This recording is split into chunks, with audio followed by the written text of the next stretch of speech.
Bonjour et bienvenue sur Automobile Propre. Nous sommes en partenariat avec Peugeot pour faire découvrir à deux de nos lecteurs la nouvelle Peugeot 308 hybride rechargeable.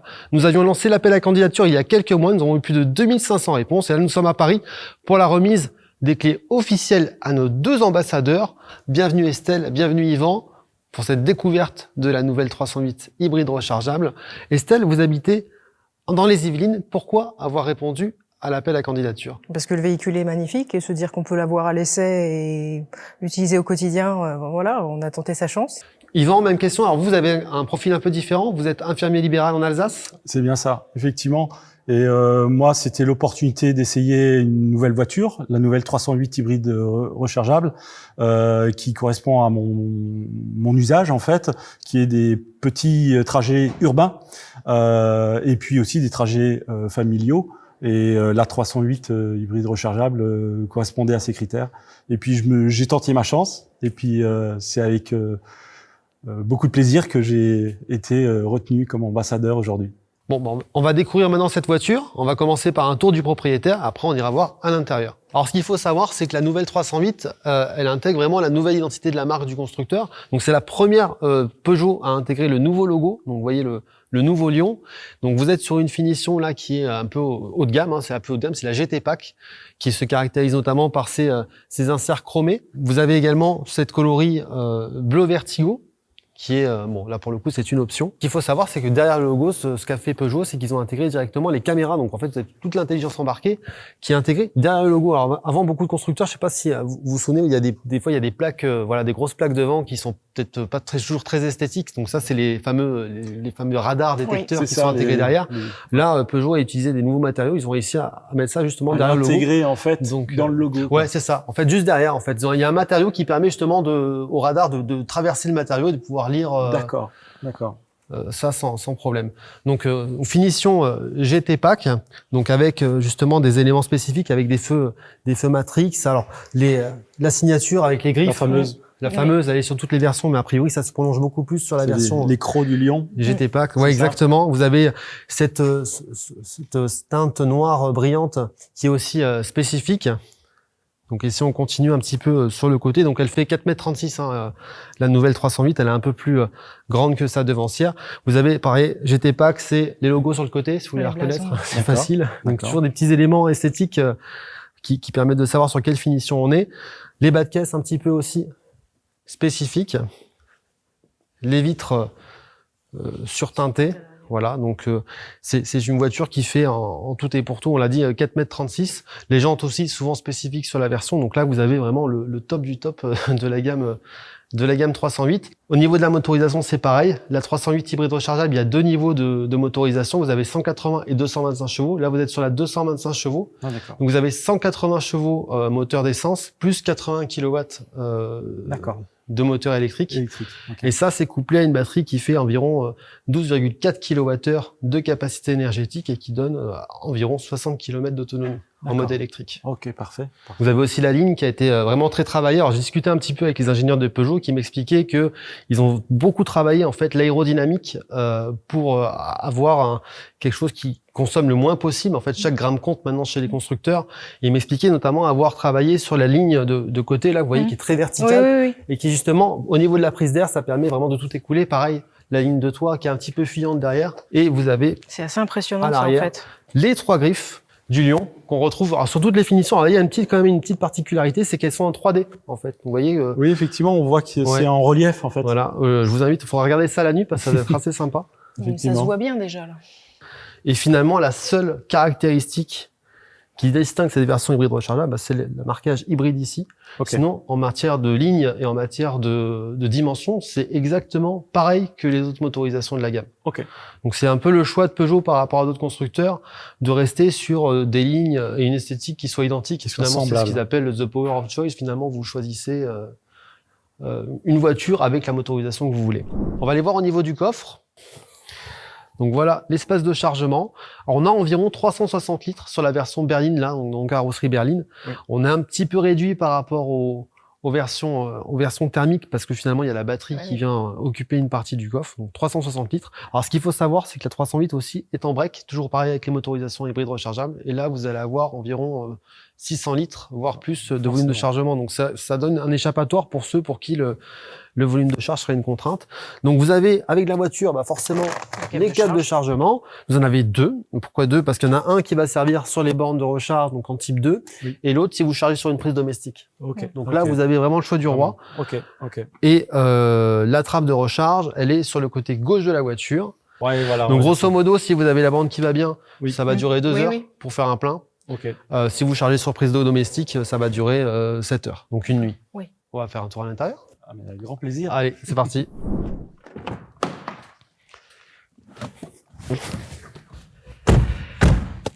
Eh bien, bienvenue à bord. Merci. Voilà, découverte intérieure de cette 308. Alors? Incroyable. Ouais, l'écran est incroyable. Sur l'écran, il y a deux écrans. Ils se font complètement avec. C'est vraiment. Le iCockpit Peugeot avec le volant, le petit volant typique de chez Peugeot. Et c'est vrai que ça donne un tableau de bord qui est vraiment chouette, quoi. Ça fait très premium comme ambiance au final. Ouais, on est dans du premium, clairement. Et là où Peugeot a fait fort, c'est qu'en fait, c'est pas seulement réservé aux finitions supérieures. Donc vous avez ces écrans-là qui arrivent assez vite dans la gamme. Donc vous avez série, c'est ça, assez rapidement. Et les boutons là, du coup. Alors ça c'est un petit peu, ça commence à certaines finitions, mais ça arrive aussi pareil très rapidement. D'accord. Donc c'est un peu, parce que ça c'est vraiment top. Donc vous avez donc l'écran qui fait 10 pouces, donc c'est même taille pour toutes les finitions. Et vous avez ce qu'ils appellent le high toggle, avec le bouton Home qui permet de retourner à la maison, enfin surtout de retrouver l'écran d'accueil, et ces 5 boutons que vous pouvez aussi paramétrer. C'est une sorte de raccourci, quoi. C'est des raccourcis. Mais ils sont paramétrables, on choisit ce qu'on utilise le plus. Vous pouvez mettre même un numéro de téléphone direct, appelle Marie, ou appelle maman, ou ou mamie. Donc ça c'est. Je vois qu'il y a des sièges chauffants aussi. Voilà. C'est ça. Ouais, vous avez siège chauffant et massant. Massant. Vous testerez. On a forcément une intégration du mode électrique avec un bouton énergie où vous allez pouvoir donc suivre les différents flux d'énergie. Donc si vous êtes connaître son niveau de batterie, l'autonomie, le niveau de batterie, si on la recharge quand on freine par exemple, ce genre de choses. C'est ça, les flux d'énergie. Alors ça c'est quelque chose qu'on trouve assez typiquement. Les statistiques de conso, et je vous rappelle d'ailleurs que pour une hybride rechargeable, il faut recharger le plus souvent possible si vous voulez arriver à des niveaux de consommation qui sont raisonnables.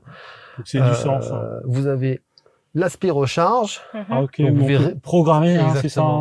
Pour des heures creuses éventuellement. Exactement. Ce genre de choses. Oui, c'est en fonction de ton contrat électrique. À savoir que ce système de programmation, il peut aussi se faire à distance. C'est une voiture qui est connectée, donc vous pouvez lier la voiture à une application mobile. On le fera d'ailleurs avant que vous partiez. Et vous pouvez directement contrôler la charge à distance. Vous pouvez planifier le préconditionnement de la voiture. Donc quand il fait froid le matin, vous dites je vais être à 20 degrés dans 15 minutes. Au moins vous rentrez, la voiture est déjà chaude. Donc les drive modes, c'est directement au niveau de la console centrale. Vous voyez, il n'y a pas de gros levier de vitesse. Donc c'est reverse, neutre, drive. Et donc le mode B qui va renforcer le frein régénératif. On peut forcer, en fait, on peut régénérer davantage. Ouais, c'est ça. Que la normale. Voilà. En activant le mode B. Vous avez des prises USB-C, donc j'espère que vos appareils sont à jour. J'en ai vu 2 là, aussi derrière. 2 derrière. Il y en a 2 derrière. Il y en a une sous la coudoir centrale. D'accord. Vous avez aussi donc tout ce qui est au niveau du volant, donc les commandes téléphone, système audio, et à gauche régulateur certainement. Régulateur adaptatif. Donc là, maintenant, vous avez le top du top. Vous avez le régulateur adaptatif, le maintien dans la voie. Le maintien dans la voie avoir l'allumage automatique des feux. Ça c'est complet sur cette finition GT. Et vous avez aussi tout ce qui est affichage 3D qui revient par-dessus. Alors là, ça se voit pas forcément très bien. Moi je vois très bien. Je vois très bien le petit véhicule qui est là au milieu. Il faut être en face du. Mais en position de conduite, c'est très clair. Donc des touches quand même physiques parce que pour ceux qui aiment pas le tout tactile, moi je suis pas fan honnêtement. Non, mais pour régler le ventilateur, c'est vrai que c'est quand même. C'est pas non plus des touches qu'on utilise toutes les 5 minutes quoi. C'est des réglages effectivement thermiques. Touches piano comme ils appellent chez Peugeot. Les grandes bouches d'aération en fait qui parcourent quasiment tout le tableau de bord. Donc ils m'expliquaient chez Peugeot qu'ils avaient un petit peu remonté parce qu'ils se sont aperçus qu'en fait le flux d'air était plus efficace quand il arrivait au niveau de la tempe. Donc c'était la façon la plus efficace de refroidir ou de réchauffer. Évidemment, si ça vous convient pas, il y a aussi tout ce qui est Apple CarPlay, Android Auto, sans fil. Ils ont introduit la technologie sans fil, donc ouais, c'est un petit plus. Vous avez le chargeur à induction. Alors, il est pas ici. Moi, je pensais qu'il était là. Il est juste Au-dessus. ouais, au-dessous. Je vois la zone. Voilà. Ça, c'est bien pratique. Là. Les places arrière, ça donne quoi? Bah, les places arrière, on est bien pour une compacte. C'est confortable. Et puis avec cette sellerie cuir là, c'est vraiment chouette. Hein. Allez hop. Interversion. Voilà. Alors, changement. monsieur, madame, vos sensations? Ah bah on est bien à l'arrière. En tout cas, moi sur effectivement, la profondeur des jambes et sur l'installation sur la place, c'est quand même super confort. C'est vrai que le 3D là sur l'écran central est assez déroutant, mais en même temps vraiment complet quoi. On a l'autonomie en thermique, on a l'autonomie en électrique, et puis on a en fait le dédoublement de la navigation en 3D, c'est vraiment chouette quoi. Le frein à main électrique, ça c'est moi qui sors de la voiture 30 fois par jour quoi. Ça c'est un vrai progrès et c'est vraiment top quoi. Bon, impression à chaud, Estelle? Ah bah moi je suis conquise de toute façon, donc j'ai qu'une hâte, c'est effectivement qu'on me remette les clés et de passer à l'essai en temps réel dans la vraie vie. Moi, je suis complètement conquis aussi par cette belle voiture, cette belle 308 hybride rechargeable. Et j'ai hâte de prendre le volant et de la tester tout de suite. Bah écoutez, c'est ce que vous allez faire. Moi, je vais vous laisser là. Je vais vous laisser apprécier la voiture pendant ces prochaines semaines. Sur Automobile Propre, nous allons retrouver nos 2 ambassadeurs pour une série d'articles sur cet essai de la 308 hybride rechargeable, plus une vidéo bilan qui arrivera dans un petit mois. En attendant, on souhaite également bonne chance à cette nouvelle 308 qui fait partie des finalistes du concours Car of the Year. N'oubliez pas de vous abonner à la chaîne YouTube Automobile Propre. J'espère que c'est fait pour vous. Oui. Oui, bien sûr. Très bien. Et la petite cloche. Et la petite cloche. Merci, à bientôt. Bye bye.